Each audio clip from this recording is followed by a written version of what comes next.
Hey everyone, today I'm going to be doing the first video in a series of question and answer videos that I do here on YouTube. These questions come directly from my patrons over on Patreon.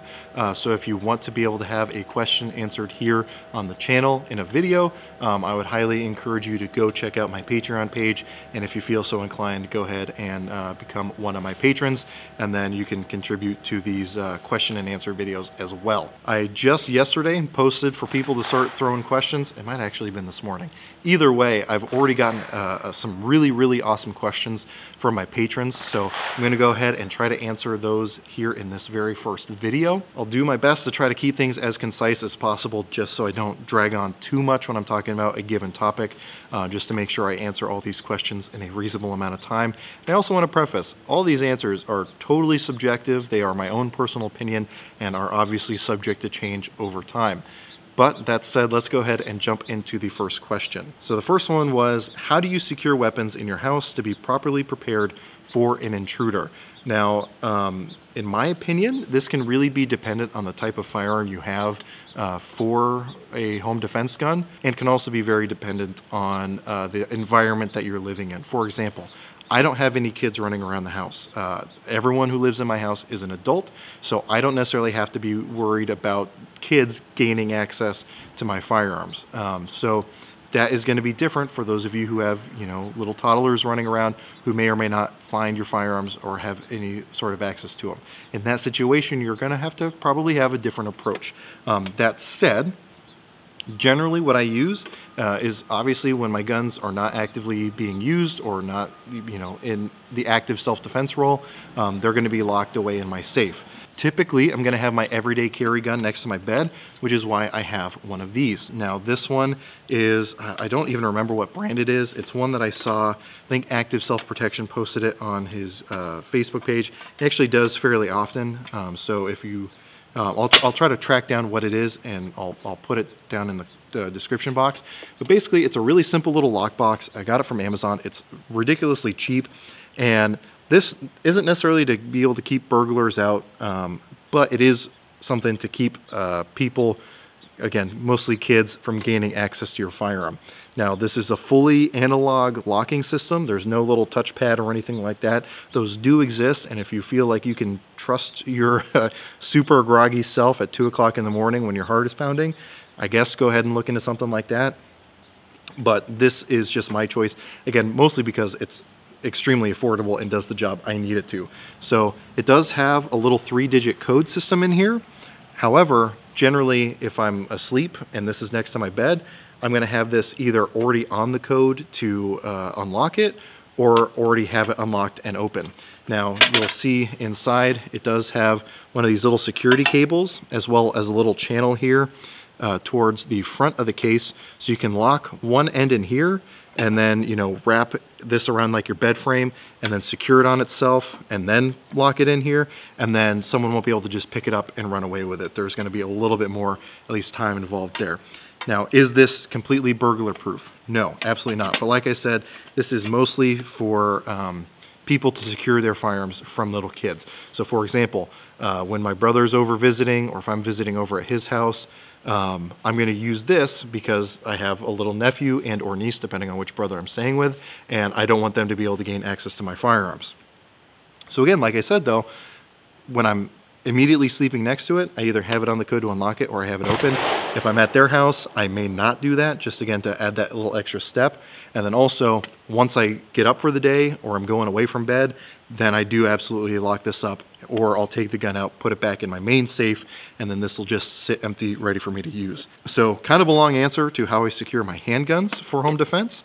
If it's a rifle or something like that, typically, again, since I don't have kids running around, I don't have people I have to worry about gaining access to that shouldn't have access, I'll have it either just propped up next to my bed or secured in some way similar to that.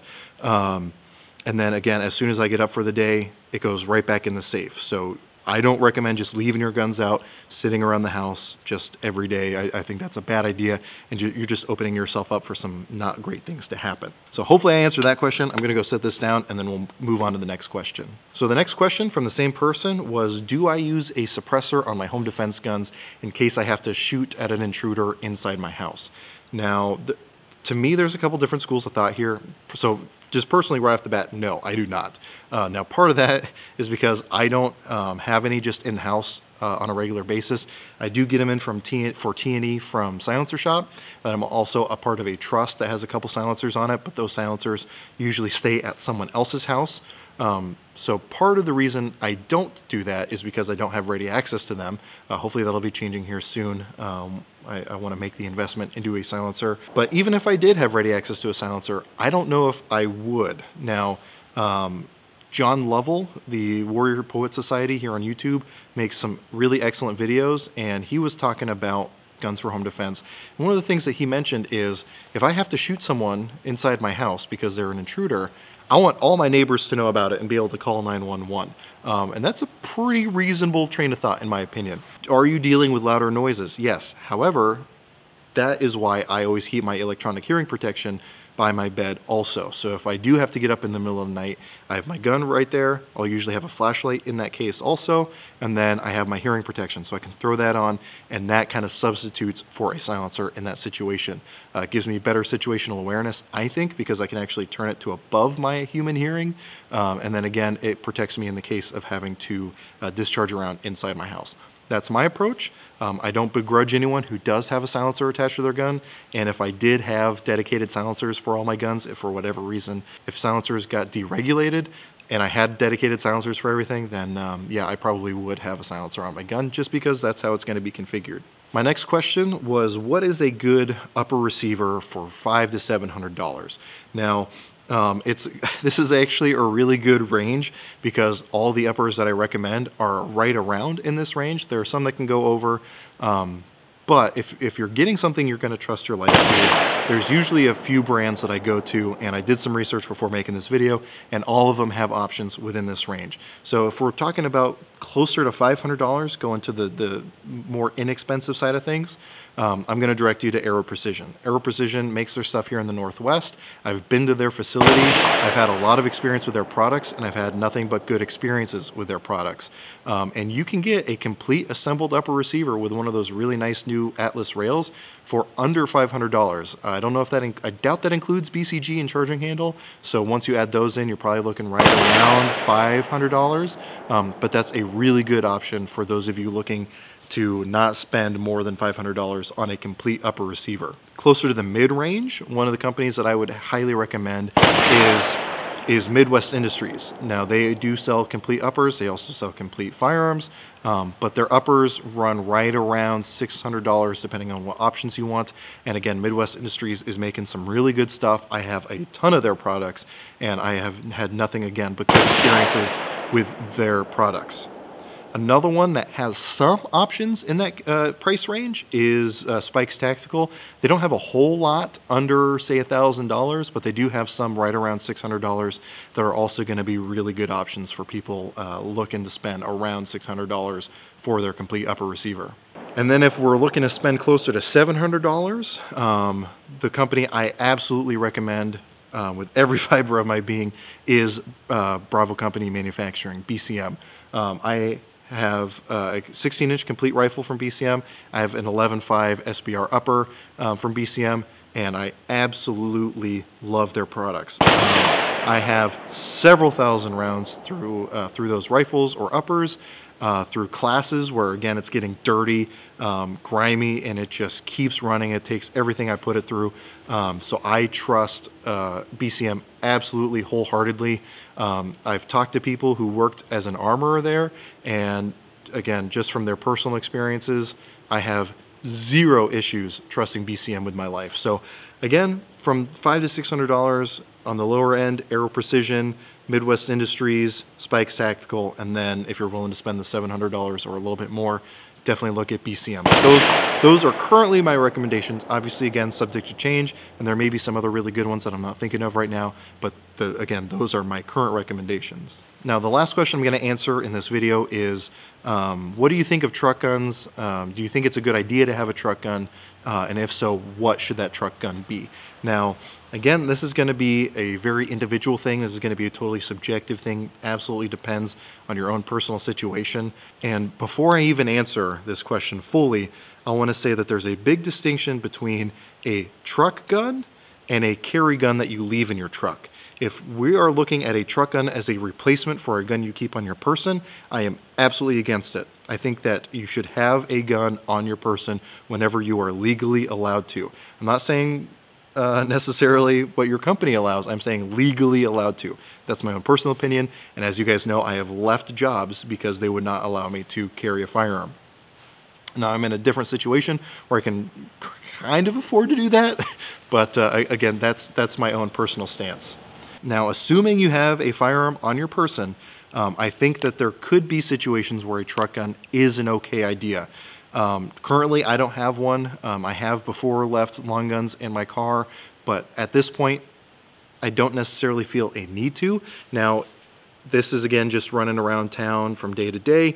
I don't necessarily feel the need to have a long gun with me at all times. Now, if I'm traveling, if I'm going more than say an hour away from home, I will typically have some sort of long gun in my vehicle or on my person available to me on shorter notice, just because again, if I'm further away from home, I need more of a support structure to be able to get myself back home if I ever need to. Now, if you are in a situation where you feel the need to have a long gun in your vehicle at all times, one of the biggest things I would recommend is have some secure way of locking it inside of your vehicle. You can get lock boxes that are bolted to the frame of your vehicle to make it so someone can't just run in, grab it, and run off. The other recommendation I have is don't put gun stickers all over your truck, because that is pretty much a guaranteed way of burglars coming through and saying, hey, this person probably has a gun. And then if you do have a gun in there, now you just armed someone who probably legally isn't allowed to have one in the first place. So again, my recommendation is if you do want to have one in your vehicle, if you do feel the need to have a long gun with you, or pistol caliber carbine, or whatever else in your vehicle with you, have some secure way of locking it. James Yeager had a great video showing options of how to secure them inside your vehicle. However, his channel has been taken down, so if I can find a mirror of that video, I will post it down in the description. But you know, it is what it is, I guess. So those are my recommendations. Those are my answers to those questions. Hopefully you guys got some useful information out of it. I didn't want to answer a whole bunch of questions in this first video, just since this is kind of a feeling out process to see what the reception is of these question and answer videos. Again, if you want to ask a question that will be answered in one of these videos, check out my Patreon page, and again, I will do it for people who are currently patrons. I may do this video once a month, maybe once every other week, depending on how often I get questions and you know what kind of questions I get. But again, if you guys like this sort of thing, definitely let me know. You know, I always am looking for feedback as far as what type of content you guys like or enjoy watching. Also, just as a side note, today is the day that Star Wars Episode 8 is being released. I'm going to one of the midnight showings tonight, so I'm sporting my Star Wars pride with this ugly Star Wars Christmas sweater. So hopefully you guys got a kick out of that. Maybe, maybe not. I'm sure there will be some Star Wars haters. Also, if you guys post Star Wars spoilers, I don't care how long it is after the movie comes out, I'm going to delete your comment because there's no need for that. And that's one of the reasons I'm going to the midnight showing. I don't want spoilers ruining my day. That's why I've also deleted the Facebook app for today. I don't want someone popping up with something dumb. Anyway, with all that said though, I hope you're able to get something out of this video. Hopefully my recommendations helped. And as always, I appreciate you watching.